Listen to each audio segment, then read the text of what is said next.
Candil y compás,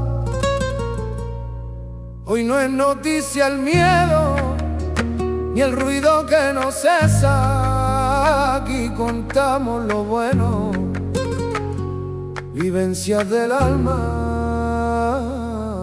con tres soles.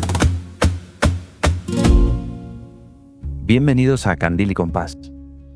Hay días en los que uno se levanta temprano, se acuesta tarde, responde mensajes, arregla problemas, corre de un lado para otro y cuando por fin termina, descubre que todavía no ha empezado casi. Porque hay agendas que parecen tener descendencia. Tachamos una tarea y aparecen 3 más. Hay casas en las que siempre queda algo por arreglar, trabajos en los que nunca llegamos al final. Y entonces pensamos, tengo que esforzarme un poco más, organizarme mejor, acostarme y levantarme antes para llegar a todo. Pero el Salmo 127 viene a detenernos en mitad de la carrera. Y nos dice, si Dios no construye la casa, de nada sirve que se esfuercen los constructores. El Salmo no dice que no trabajemos. Lo que dice es algo más profundo. No trabajes como si todo dependiera de ti. Porque una cosa es trabajar con responsabilidad y otra vivir con el alma encogida por la ansiedad. Una cosa es esforzarse con Dios y otra intentar ocupar su lugar. Y cuando parece que ya hemos aprendido a construir y a descansar, llega el Salmo 129 y nos muestra una espalda marcada por los surcos del dolor. Mucho me han angustiado desde mi juventud, pero no han logrado vencerme, dice el salmista. Aquí la bendición ya no aparece como una casa levantada, sino como una persona que, después de haber sido herida, todavía permanece en pie. Por eso, hoy vamos a descubrir que la bendición bíblica no es una vida sin trabajo, sin cansancio, sin oposición o sin cicatrices. La bendición es trabajar sabiendo que Dios construye, es dormir sabiendo que Dios vigila, es cuidar a las personas que Dios ha puesto junto a nosotros y es perseverar hasta poder decir, me hirieron, pero no me vencieron, me ataron, pero el Señor cortó las cuerdas. Aquí se enciende el candil, busca el compás y prepara el corazón, porque hoy recorremos una palabra que contiene esfuerzo, descanso, heridas, resistencia y esperanza. Nuestra palabra de hoy es bendición. Candil y compás, palabras con alma. Bienvenidos a esta segunda parte de Candil y Compás. Hoy vamos a hablar de los Salmos 127 y 129. Y digo vamos porque estamos mi padre y yo, Paco Sánchez y un servidor, para responder a ese acróstico, el acróstico de la bendición, que es la palabra que hemos escogido para definir estos 2 salmos. Bienvenido, ¿qué tal? ¿Cómo estás? Pues muy bien, Fran, muy bien. Aquí deseando ya de participar de forma activa. Qué bien. Pues lo que decía, a partir de la palabra bendición vamos a explorar el Salmo 127 y 129, que recomendamos siempre que los oyentes los puedan leer, ¿no? Aparte de que todo lo que nosotros les contamos aquí, que ellos puedan exponerse a ellos mismos, ¿no? La palabra siempre nos inspira.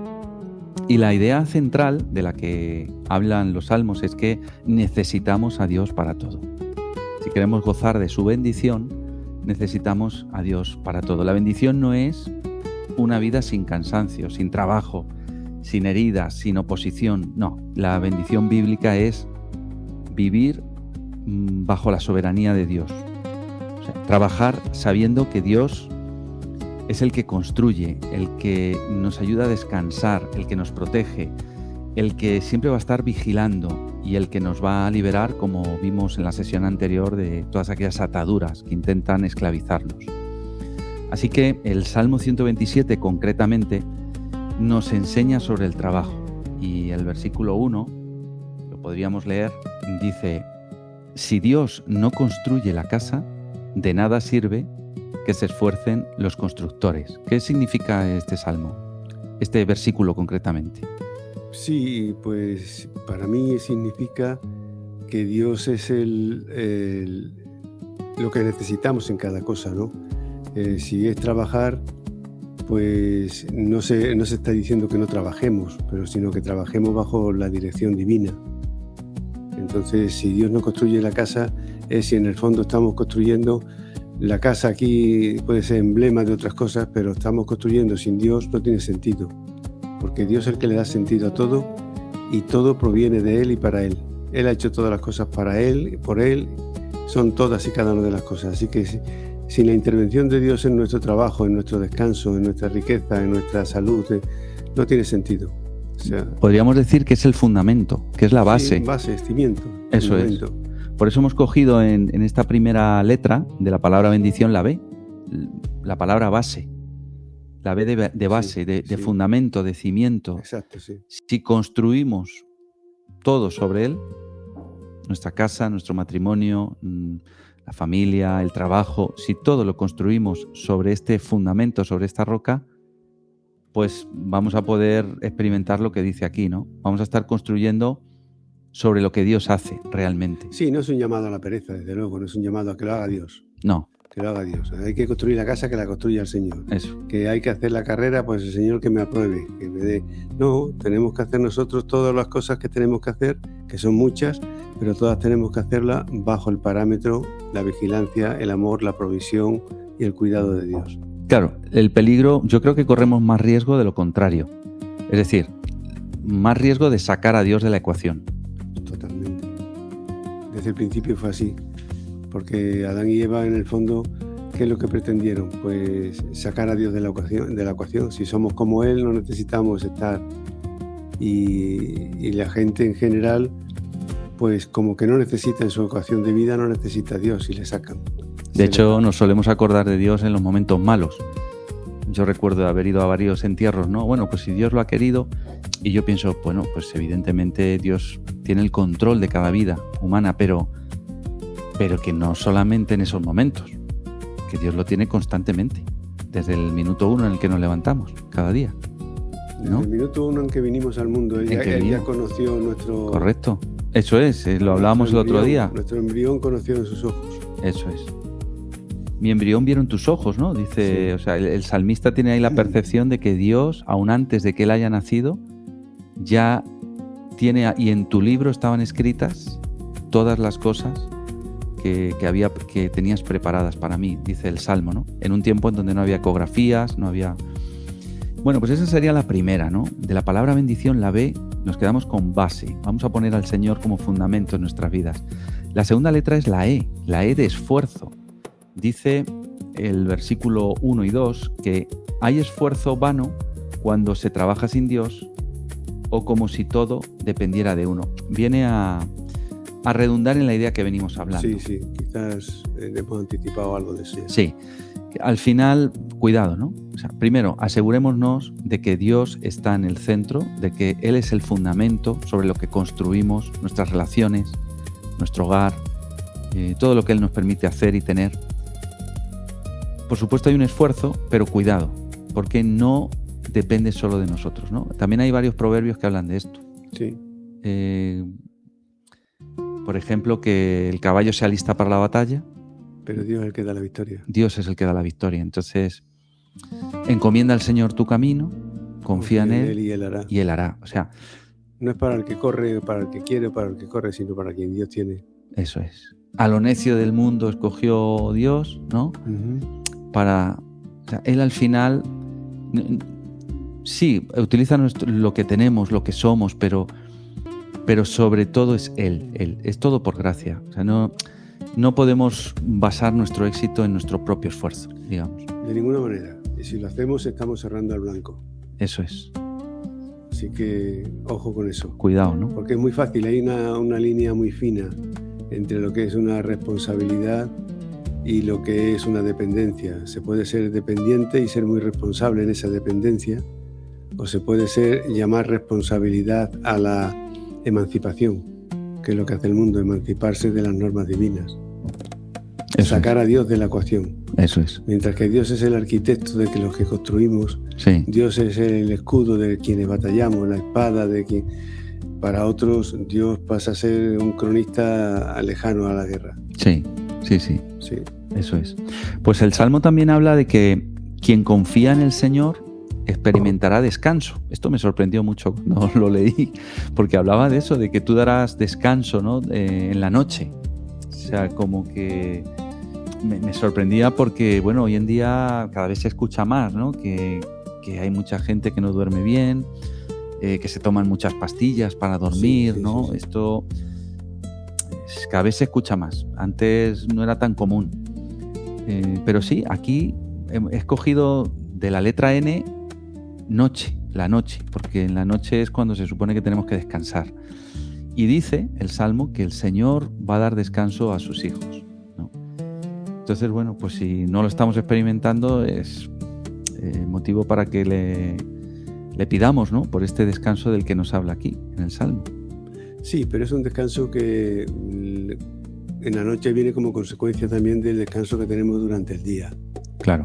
Porque la noche no está en ese sentido, perdón, no está en ese sentido en otro mundo, está en este mismo mundo y está en Claro. el mismo día. Cada día tiene su día y su noche y su día. Entonces, a un día sin sentido, a un día azarado, es difícil que le ocurra una noche de paz y de tranquilidad. Mientras que a un día en el que hemos andado en la palabra de Dios, lo cual nos ha dado descanso, es fácil que disfrutemos del descanso que ha llenado durante el día la palabra de Dios. Entonces, Eso es. depende de dónde hemos estado enfocados, pues así la noche puede ser tranquila. Vamos, Dios no da la noche como un sorteo, ¿no? Ya. Pues a ti te voy a dar una noche buena y a ti te voy a dar una noche mala, ¿no? Más bien la pregunta es, ¿qué has llenado durante qué lleva tu alforja Claro. desde que amaneció hasta que te has ido a descansar? Eso ¿Has es. caminado en la presencia del Señor, en la paz del Señor? Entonces tus sueños serán agradables. Yo Eso creo que es. hay que hilarlo así. Sí, también. Más que como un regalo de a ti te doy, a ti no, porque vemos muchos cristianos que no logran o no logramos a veces el triunfo sobre la preocupación en la noche, ¿no? Sí. Pero porque no lo hemos logrado durante el día tampoco. Claro. Es como ahora que está también, bueno, ahora, esto es un tópico ya de toda la vida, ¿no? El carpe diem, el aprovecha el momento, aprovecha el día, pero que realmente en la concepción medieval era vive de tal manera que cuando llegues a tus últimos años y mires hacia atrás, no sientas que has perdido el tiempo. Claro. Aprovecha el tiempo. No era quema todas las naves que puedas y diviértete, ¿no? Y si no llegas a mañana, ¿qué más da? Porque que nos quiten lo bailado. Quítenlo bailado. No es ese. El sentido original con el que surgió el Carpe Diem Sí. no era ese. Entonces, es lo que estás diciendo.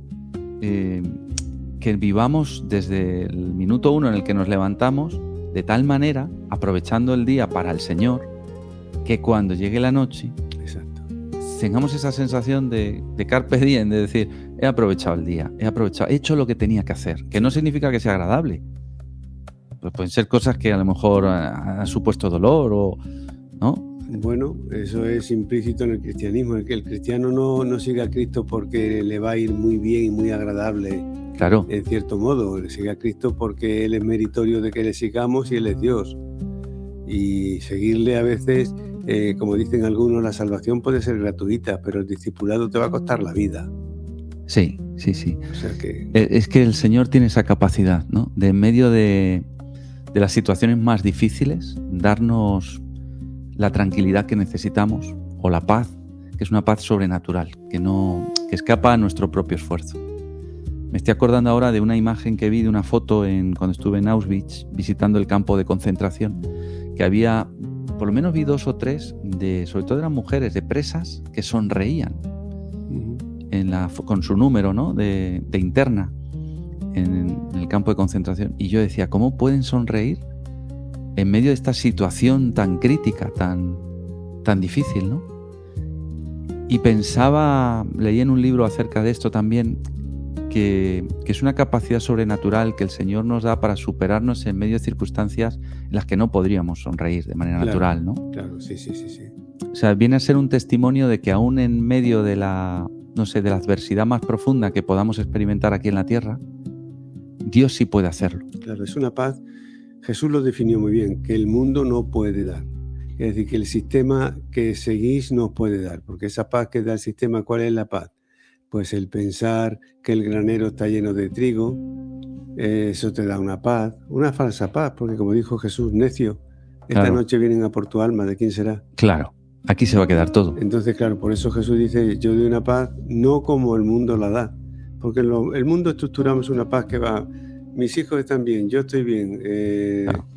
Trabajo, economía, los 4 parámetros que consideramos salud, felicidad están salud, bien. dinero y amor. Sí, y entonces todo está bien y estamos en paz. Somos necios también, porque el mayor tesoro que tenemos es la vida propia y si la perdemos, si pierdes tu alma, ¿de qué te vale todo lo demás? Claro, Entonces es una falsa paz. La paz que da Jesús es una paz que no tiene nada que ver con los parámetros del mundo. eso es. Son parámetros divinos. Son una paz que tú puedes sentir, que tú puedes entender, o quizá no entender, sino saber que existe, conocerla, porque proviene del acto misericordioso del que te creó, que es capaz de darte paz en medio de una tormenta. Eso es lo que creemos los cristianos. Fíjate los discípulos, ahora que dices tormenta, que pasaban mucho tiempo con Jesús y en cuanto venía una situación adversa, ¿cómo reaccionaban? Y estaban con Jesús, Sí, sí. que le estaban viendo hacer milagros todos los días, ¿no?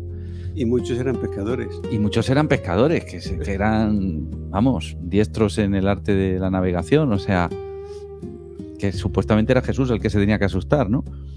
Sí, Pues, y sin embargo, maestro, que perecemos, o sea, que estás durmiendo, ¿qué haces, no? Así somos nosotros también, ¿no? A veces. sí. Pues lógicamente, porque Jesús tenía el proyecto de pasar a la otra orilla. Y aunque se lo dijo a los discípulos no lo percataron.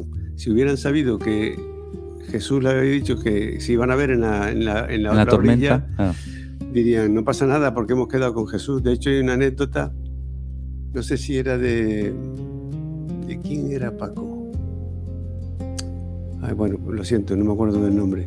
Te vendrá, seguro. Sí, George Muller. Míralo. Cuando, Había que hacer cuando un han poco. mencionado el nombre.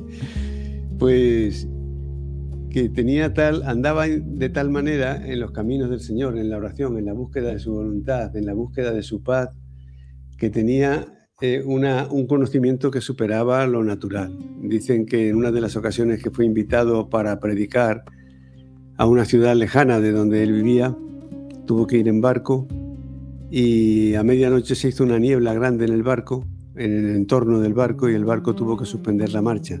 Ujú. Entonces él le dijo, señor, pero si yo tengo que estar a tal hora en tal sitio. Sí. Y fue al capitán y le dijo, oye, mira, no podemos estar parados porque yo a estas horas tengo que estar en Montreal o donde fuera, en un Sí. sitio.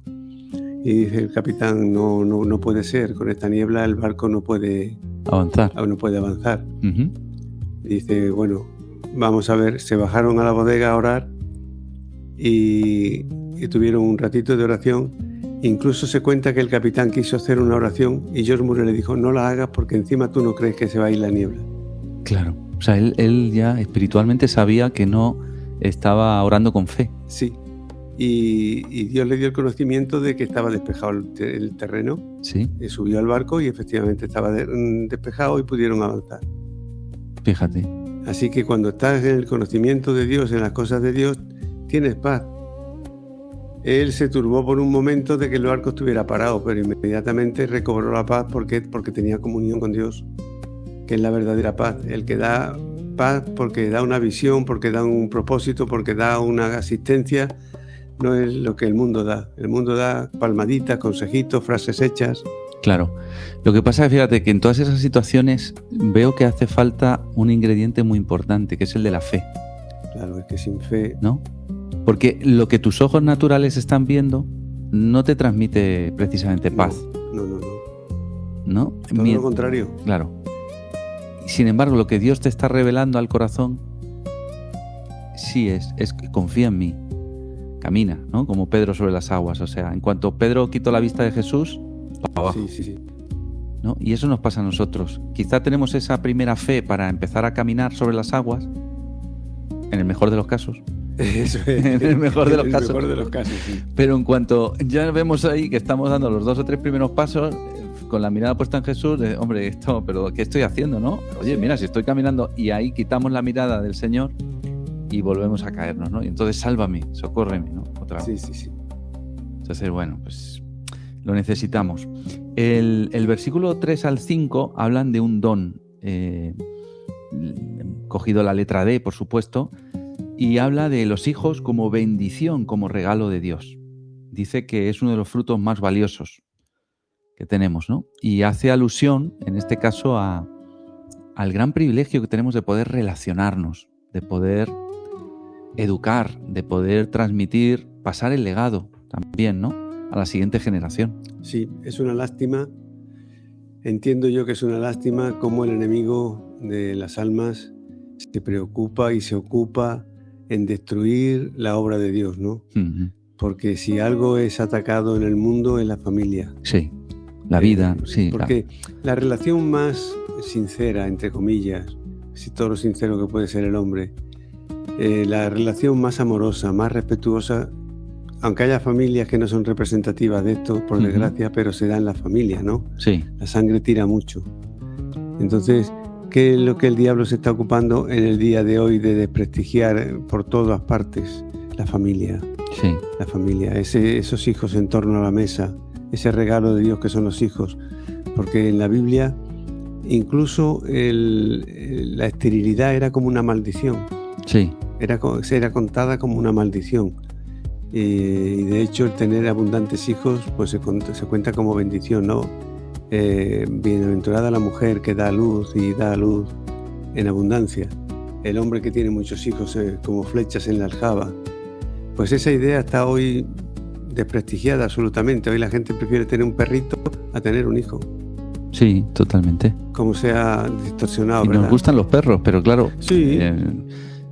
No es igual, o sea, no puede ser lo mismo. Ni parecido. Ni parecido. O sea, no es que no sea igual, es que ni parecido. Claro, pero parece que sí, ¿no? Porque en la sociedad actual es que cada vez lo oyes más. No, yo hijos no quiero tener, que se puede respetar lo que cada uno quiera, ¿no? Pero sí, bueno, voy a tener un perro, ¿no? Claro, bueno.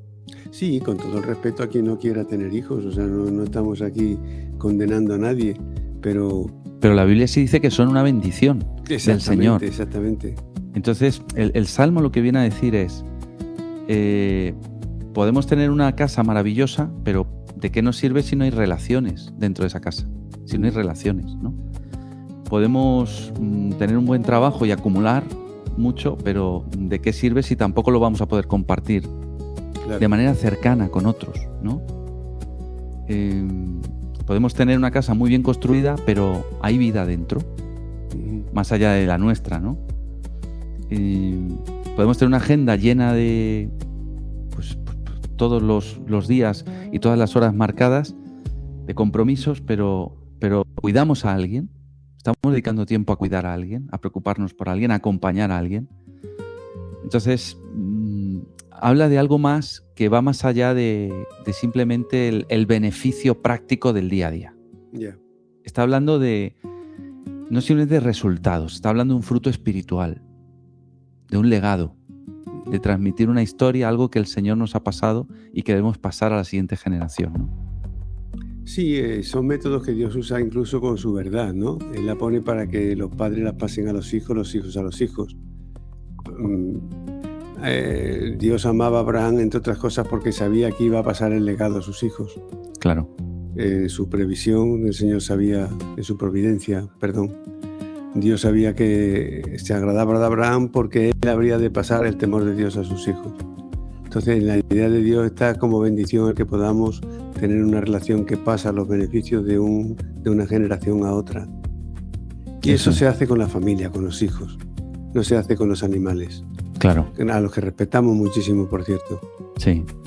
Y también me gusta esto que la Biblia como que deja claro que la bendición tiene nombre propio.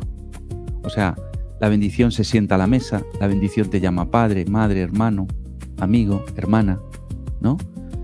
La bendición te necesita, te interrumpe, te abraza. Es una persona. Y esa bendición que Dios te da, pues es eso, es lo que estamos diciendo. Es tu hijo, es tu padre, es tu madre, es tu familia, es tu amigo, ¿no? A veces también te desespera un poquito, ¿no? Porque no es contrario, o sea, el que sea una bendición no es contrario a que pueda en un momento determinado empacharte, ¿no? porque las familias, seamos sinceros, crecen también por fricción. Espada con espada se aguza. Eso Entonces, es. En la familia Sí, claro. la parte buena y está la parte Sí, bueno, pues que no es tan buena. sí. Pero al final es más lo que se gana que lo que se pierde. Hombre, según el propósito de Dios, claro que sí, ¿no? No es bueno que el hombre esté solo, sino lo hizo habitar en familia. Es una de las oraciones que yo suelo hacer mucho, una oración corta, que yo doy gracias al Señor por habitar en familia. Porque creo que es una bendición de Dios, por eso doy gracias. Claro. A veces pensamos que bendición de Dios es tener, pues lo que decimos siempre, un buen trabajo, unos buenos hijos, un buen coche. No, el hecho de habitar en familia es una bendición, es una gran bendición. Sí.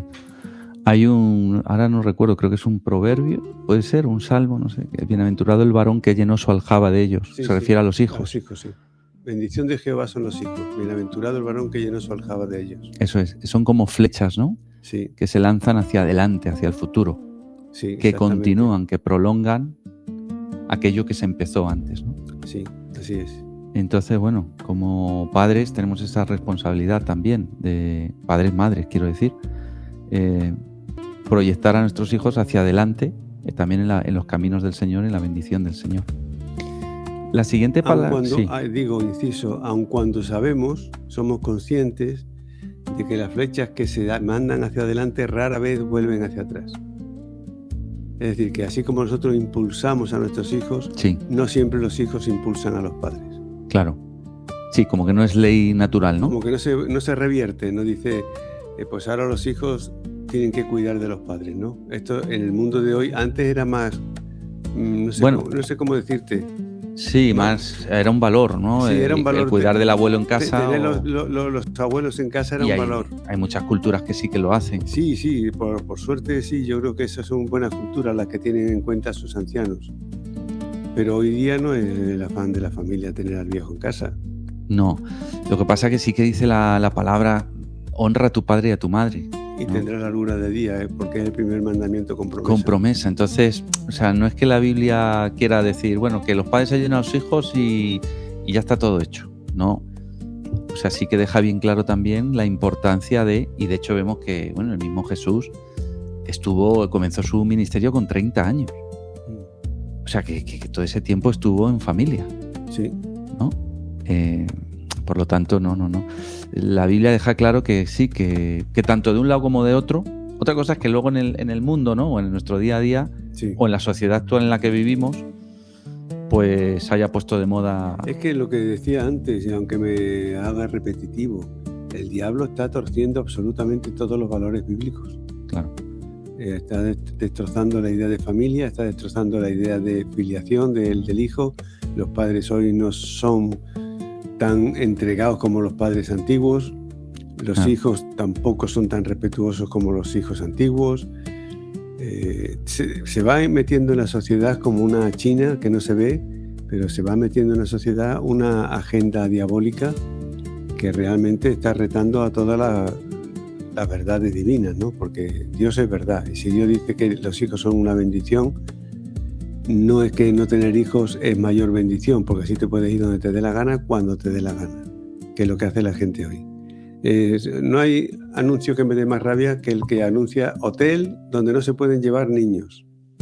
fíjate. Porque hoy sí, los hay. O sea, te avisan, como antes perros no se admiten perros, no se admiten niños. Y tú ya sabes Sí, que claro, vas a ir por a el hotel. ruido. Sí, pero en la piscina que no te den con la pierna en la cabeza. O sea, los niños dan incomodidad, la familia da incomodidad. Pero es un valor tremendo delante del Señor. Y delante de nosotros debería serlo también.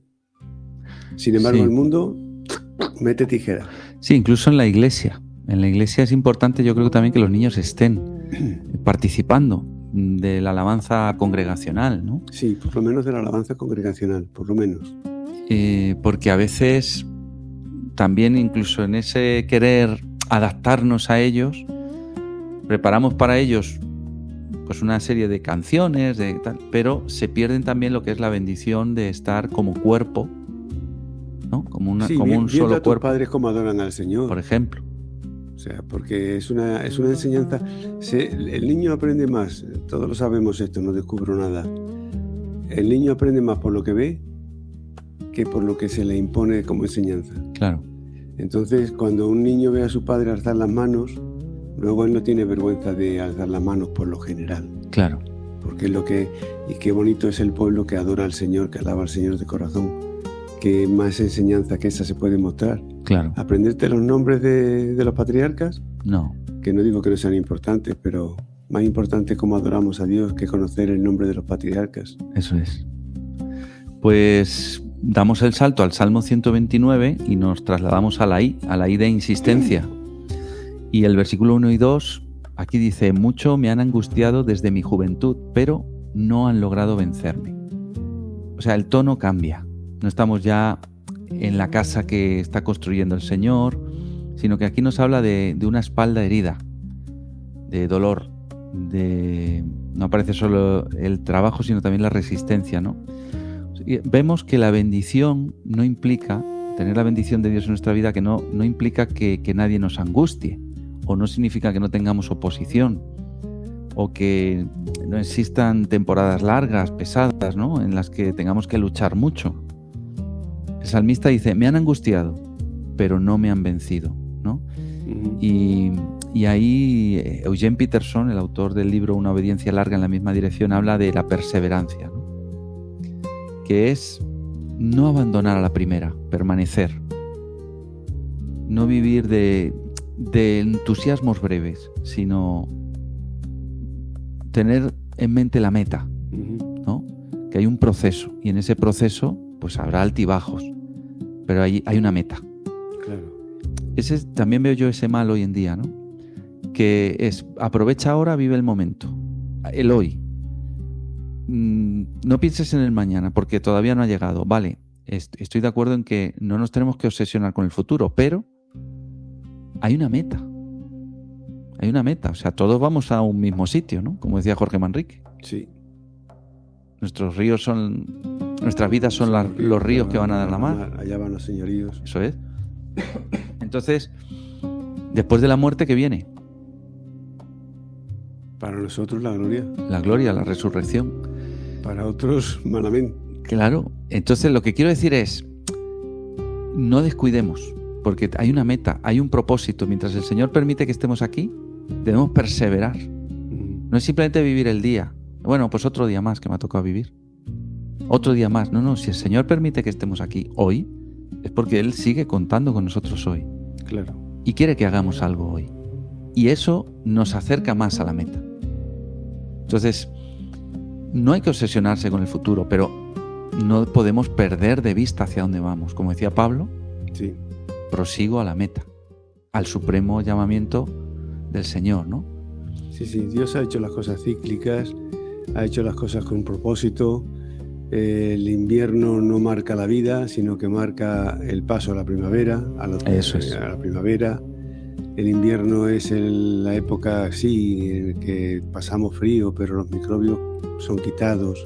La tierra, en cierto modo, se protege y se prepara para una primavera, que no es el fin, porque luego viene el verano con la cosecha y luego viene el otoño. O sea, Dios ha hecho las cosas en un proceso. Sí. En un proceso.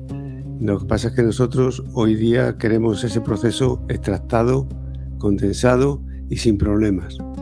Y aquí están presentando la perseverancia aun cuando te hagan polvo la espalda. Claro. Con el arado. Eso es. Eso es significativo porque esto es un salmo que también nos habla del padecimiento de Cristo en la cruz. Bueno, cuando fue azotado, ¿no? Que pusieron sus espaldas... Sí, como surcos. Como surcos. Llenos de sangre. Exacto. Entonces, a pesar de que en nuestra vida haya inviernos, pues el Dios de la perseverancia, el Dios que te hace perseverar, el Dios que te anima, el Dios que te lleva, que te guía, que te cuida, que te carga, pues ese es el Dios que te prepara para la primavera. Me interesa seguir con esto que estás diciendo, porque precisamente la siguiente letra es la C de cicatrices. Y es que es verdad que esta es una de las imágenes más potentes de los salmos, y en concreto de este salmo, ¿no? No habla de una molestia pequeña, no habla de una heridita de... Surcos. O sea, está diciendo que hay traiciones que nos van a arar, que hay pérdidas que nos aran, que hay años enteros, ¿no?, de sufrimiento que nos dejan el alma marcada, y el Salmo no las niega, no las mira de frente. La Biblia no maquilla ese dolor, ¿no? No dice, no pasa nada, no te preocupes, bueno, ¿qué más da? No, dice, pasó, dolió, marcó, pero no venció. No, claro. Aquí estoy, ¿no? Entonces es una imagen potente, no es...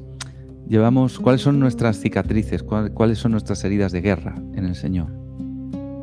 Pablo habla de que él tiene heridas de guerra del Señor. Habla de las cicatrices que lleva en representación del sacrificio de Cristo.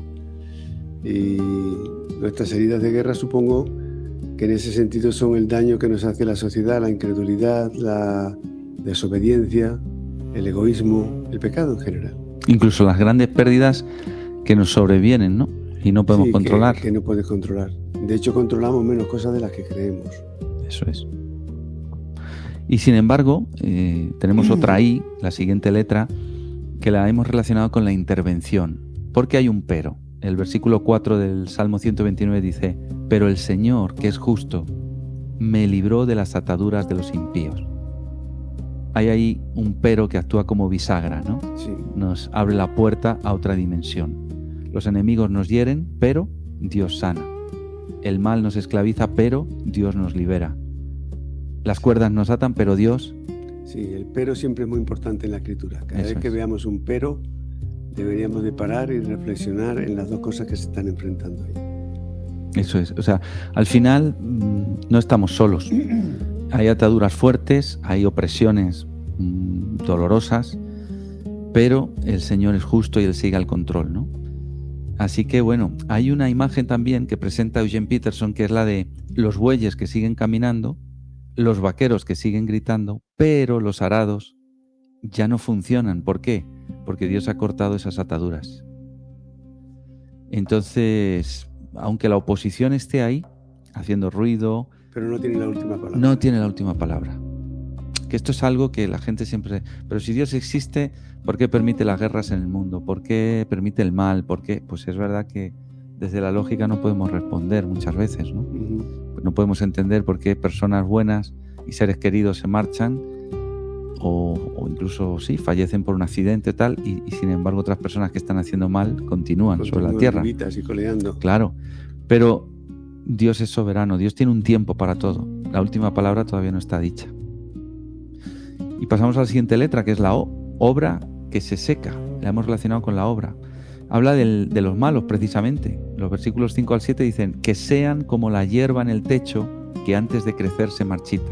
Sí, eso me recuerda mucho a mi pueblo, cuando la teja antigua que hacía mucha hierba en el tejado daba buenos jornales a los jornaleros, no la hierba, sino el quitarla.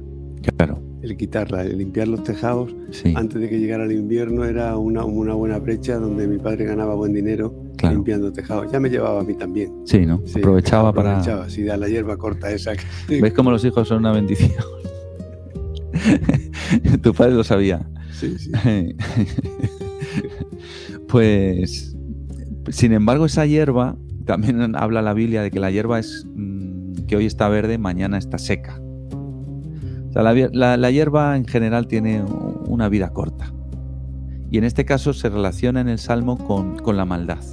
Es decir, el verdor de la hierba tiene su límite y se secará. O sea, más tarde o más temprano, no tiene raíz profunda, no es un árbol centenario. Y la última letra es la N, que la hemos relacionado con nombre. El nombre que es sobre todo nombre, el nombre del Señor, ¿no? Dice el Salmo 129:8, la bendición del Señor sea con vosotros, los bendecimos en el nombre del Señor. O sea que el acróstico termina donde tenía que terminar, ¿no? Con el Señor. Al cielo no llega nada que no vaya en el nombre de Jesús. Claro. Jesús es el nombre que es entendido en el cielo, respetado en el cielo, con autoridad en los cielos, así como él dijo antes de partir que también la tenía en la tierra. Toda autoridad me ha sido dada. Así que todo debe empezar en el nombre de Jesús y todo debe terminar con el nombre de Jesús. Claro. Porque no hay otro nombre dado a los hombres ni en la tierra, ni en el cielo, ni en ninguna otra parte, en la que podamos encontrar la vida, la restauración, la justificación que encontramos en Jesús. Todo lo que encontramos en las riquezas de su gloria están bajo ese nombre, el nombre de Jesús. Eso es. La bendición no está en que todo salga bien, no está en que nadie nos hiera, en que no nos cansemos nunca, no está en tener una vida perfectamente ordenada. La bendición está en pertenecer al Señor, en trabajar siendo conscientes de su mirada, en descansar bajo su cuidado, en perseverar bajo su justicia, aunque veamos injusticias en este mundo, y en saber que su nombre es sobre todo nombre, y ese nombre está sobre nosotros, ¿no? Y es soberano, tiene el control de todo. Sí. Así que bueno, con eso cerramos la palabra bendición, terminamos el episodio. Pues muy bien, por terminar con el nombre de Jesús. Claro, no hay otro nombre, ¿no?, dado a los hombres. No, Señor, no lo hay. Cantil y compás, palabras con alma. Quizá hoy sigamos teniendo mucho trabajo por delante. Quizá la casa todavía esté a medio construir. La noche traiga alguna preocupación o permanezcan en nuestro corazón cicatrices que nadie ve. Pero los Salmos 127 y 129 nos recuerdan que la bendición no consiste en tener una vida perfectamente resuelta. Bendición es comenzar poniendo a Dios como fundamento de todo lo que hacemos. Es recibir una noche tranquila en la confianza de que el Señor sigue velando. Es reconocer como don a las personas que Dios ha puesto a nuestro lado. Es mantener la insistencia cuando el camino se hace largo. Es confiar en la intervención del Dios que nos libera y corta las ataduras. Es saber que la obra del mal, aunque haga mucho ruido, no tiene la última palabra. Y es vivir bajo el nombre del Señor. Así que trabaja, pero no como si todo dependiera de ti. Descansa porque Dios permanece despierto. Y persevera, porque las heridas pueden dejarnos surcos, pero no tienen la última palabra. Bendición es trabajar con Dios y seguir en pie por Dios. Ole por el Dios que construye la casa. Ole por el Señor que corta nuestras cuerdas. Y ole por quienes, aún con cicatrices, continúan caminando bajo su bendición. Has escuchado Candil y compás, vivencia del alma con tres.